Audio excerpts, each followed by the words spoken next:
అవసరమైన వైద్య సేవలు అందుబాటులో ఇవాళ బస్తీ దవాఖానాలే కానీ పల్లె దవాఖానాలే కానీ వచ్చినాయి ఆర్ కమింగ్.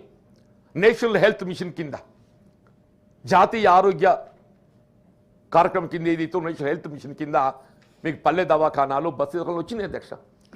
అయినప్పటికీ కూడా వల్లటి కూడా గ్రామీణ ప్రాంతంలో ఏదైతుందో అత్యధికంగా సేవలు కల్పిస్తుంది ఆర్ఎంపీ పిఎంపీ డాక్టర్లు అని చెప్పి చెప్పక తప్పదంటారు అధ్యక్ష.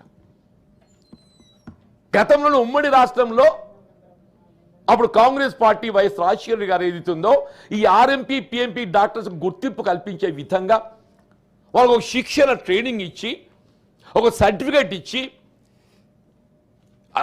ఇప్పుడు ఏంటి సార్ ప్రాథమిక ఆరోగ్య చికిత్స అత్యవసరంగా ఏదైతుందో వైద్య సేవ చేయడం ప్రతి ఒక్క పౌరుడి బాధ్యత. They are not expected to do operations. ఇప్పుడు ప్రాథమిక ఆరోగ్య చికిత్స చేయడం ప్రతి పౌరుడి బాధ్యత. ఇవాళ ఆర్ఎంపీ పిఎంపీ డాక్టర్స్ వాళ్ళకు ఉన్నటువంటి ఒక అనుభవంతో ఏదైతుందో వాళ్ళు ఏదో కొంత సేవలు చేస్తుంటే వాటికి ఆటంకాలు ఏర్పాటు చేసే ప్రయత్నం చేయడం ఇది ఎక్కడిది? మన ప్రొఫెసర్ కోదండం గారు ఏదైతుందో వారు అడ్రస్ ఉంది. నేనేమంటున్నా గత ఉమ్మడి రాష్ట్రంలో చేపట్టినటువంటి ఒక ఈ ఆర్ఎంపీ పిఎంపీ డాక్టర్ల శిక్షణ కార్యక్రమం వాళ్ళు ఇది నిలిపివేయడం జరిగింది.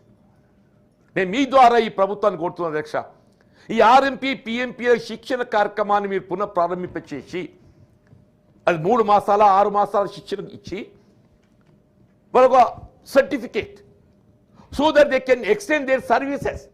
ఇవాళ కోవిడ్లో అధ్యక్ష, కోవిడ్లో మన గ్రామీణ ప్రాంతంలో ప్రధానంగా వైద్య సేవలు అందించింది ఎవరు అధ్యక్ష? ఇది ఆర్ఎంపీ పిఎంపీలు. అటువంటి ఆర్ఎంపీ పిఎంపీలను ఆటంకపరిచే విధంగా ఏదైతుందో మనం ఇబ్బందులు ఏర్పాటు చేయాలని చెప్పి సంకల్పించడం సరైనది కాదు అధ్యక్ష.